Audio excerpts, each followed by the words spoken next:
അതിശ്രേഷ്ഠമാണ് ഗുരുവായൂരിലെ നിത്യദാനങ്ങൾ. ചടങ്ങുകൾക്ക് മുടക്കമില്ലാതെ, വീഴ്ചകൾ സംഭവിക്കാതെ പഴുതടച്ചുള്ള അതിസൂക്ഷ്മമായ ചിട്ട.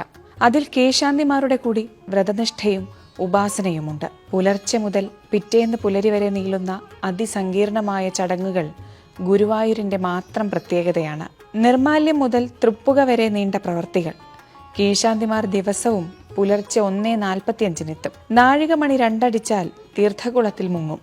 ശുദ്ധിയോടെ വന്ന് ചുമതലപ്പെട്ട പ്രവർത്തികളിൽ ഏർപ്പെടും. 13 ഇല്ലങ്ങളിൽ നിന്നുള്ള കീഴ്ശാന്തിമാരാണ് ഗുരുവായൂരപ്പന്റെ നിത്യദാന കർമ്മങ്ങൾ നിർവഹിക്കുന്നത്.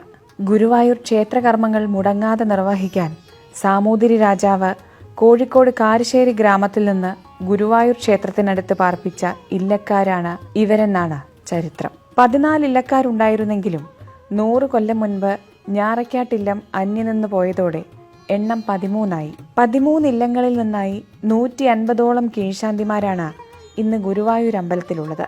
ഒരു ദിവസം 75-ലേറെ പേർ വിവിധ പ്രവർത്തികൾക്കായി ക്ഷേത്രത്തിൽ മുഴുവൻ സമയവും ഉണ്ടാകും.